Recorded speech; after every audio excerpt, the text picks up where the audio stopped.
Welcome to Ignite Purpose with Christina Foxwell. Coming to my studio, I'm going to talk to you today about a topic that I absolutely love. And it's this topic around resilience and agility. And I think as I've been looking at this topic, I've seen, especially throughout my career, in senior roles and when I work with senior leaders, how often we can actually create a bit of a myth around what resilience and agility is. So I wanted this session to be about myth busting. All right, so here we go. I'm going to pop up a little kind of overview for us. Um, we think that resilience and agility is actually based on how much we can carry, and how much we can do while we are carrying our responsibilities. And I think, and I hope you giggled with me because there are mistakes in there, but hey, that's part of the journey. When I thought of resilience before, it was how much can I take? How much can I push myself? How much can I carry? And if I can't carry enough, I must be not resilient enough. And if I can't achieve what I need to, then, what does it actually mean? Because resilience and agility are two really interesting topics. I used to think resilience was how much could I take? So I'm going to share a few myths with you, and I hope you can maybe tick them off as are they on your list. The first myth is to be successful, I need to show how much I can take. And I often see a lot of executives do this, and a lot of people who are in leadership roles or really busy roles is how much can they say yes to, how much can they pile on their plate, how much can they be involved with. And then as they do that, it doesn't stop with that. So they go, well, I'm resilient, I can take this, just bring it on. I think we've got to start checking this myth. This is not resilience. Second myth is I need to be perfect and never fail.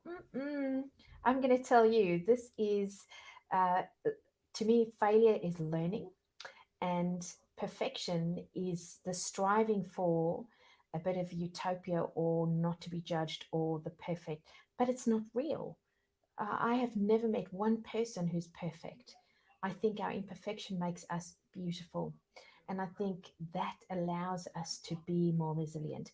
When I think I want to be perfect, it's actually going to start really challenging me to connect with others and to have agility, be agile. All right, let's look at myth three. Okay, I need to work around people and get through things to be successful, to get things happening. I used to lead a sales business, and I always thought that agility was my way to go around people to get things done or to move around, and I think sometimes we see that in the world we live in, some political play. That is not really agility and resilience. Agility and resilience is courage, it's bravery. And I'm going to take you into what it looks like shortly, but it is actually being better with others and connecting others in the journey, which can take more time. Yet that is what it actually is. All right, let me show you myth four. Myth four is my agility comes from a place of skilled defensive moves that keep me vigilant and always judging.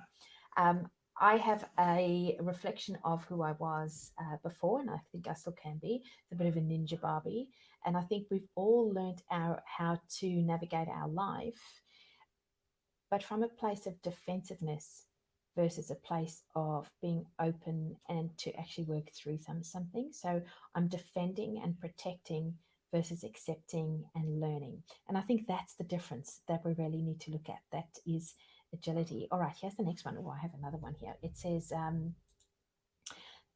the myth five is the power I have is based on being fully loaded with the things I've agreed to do and still standing tall and achieving as I climb the ladder. So that must mean I'm resilient. I cannot tell you how many senior people I've worked with that are tired and exhausted and have just taken on way too much. And the challenge is that doesn't show resilience. That often just shows that I want to prove that I can do this, that I'm building up these unbelievable muscles. But the problem is I'm not learning how to be peaceful. I'm not learning how to take on only what I can, and I'm not debunking the myth. And we're going to keep going.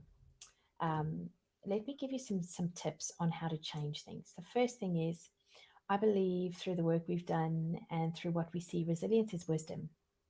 Some things are what they are. I hope you can go with me on this analogy. So I used to think resilience was being able to shout in the storm, move through the storm, be powerful. And sometimes I've got to accept that there is a storm. It's outside of my control. My resilience is the way in which I get peaceful about what's actually happening so that I can navigate my way. So just think of this: resilience is wisdom. The next thing I have on resilience is not responding from fear, but yes, from love and peace. And I think we've got to think about it this way: if I am in a peaceful place, my ability to be more agile and to be resilient, which means to show up again, to show up in the arena of my life, is far better. So I want to encourage you with that. Uh, I have said this about this, but stop shouting in the wind and put the bags down. Sometimes I've seen, and even in my own life, when we feel resilience is powering forward towards stuff I can't control, it's exhausting, and it's not healthy for you, and it's not bringing out the best in you. So I really want you to think of stop shouting in the wind. And often, an analogy I use with some of the people I support is be the breeze, not the tornado, um, because the breeze gets far more done with and through others. And so I think if you can put some of the bags down, the analogy I use with bags is all the things I've committed to carry and all my personal feelings around who I am and why I'm carrying this. Put those stories down, because eventually you're going to be so tired, you're not going to be able to be the best of you. All right, let's play the fourth one. Oh, agility. What can be the best way forward? When I'm peaceful and I'm wise, I'm able to navigate the best way forward. And the best way forward, by the way, is never alone. The best way forward is always with others. Here's a thought: what can I learn? What can I learn from the storm? What can I learn from the situation I'm in? What is actually happening? And I think sometimes we feel like we've got to know every single thing. We don't. Like, resilience and agility is a deep form of acceptance and a deep form of presence and openness to what's going on. Um, I like linking this to something that those who work with me know I'm passionate about.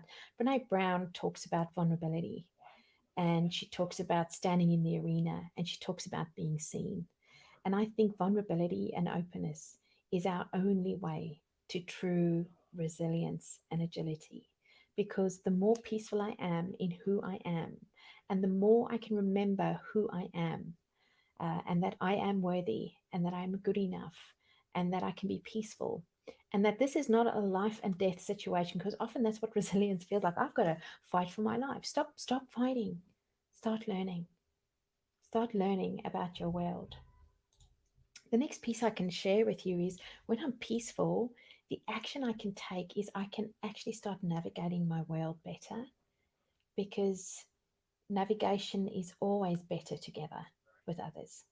And I think when I'm in that rigid, resilient state of trying to work to the myths, and that myth that says, this one specifically, to be successful, I need to show how much I can take, that is absolute rubbish. Because if it is how much I can take, I'm not allowing people to stand next to me.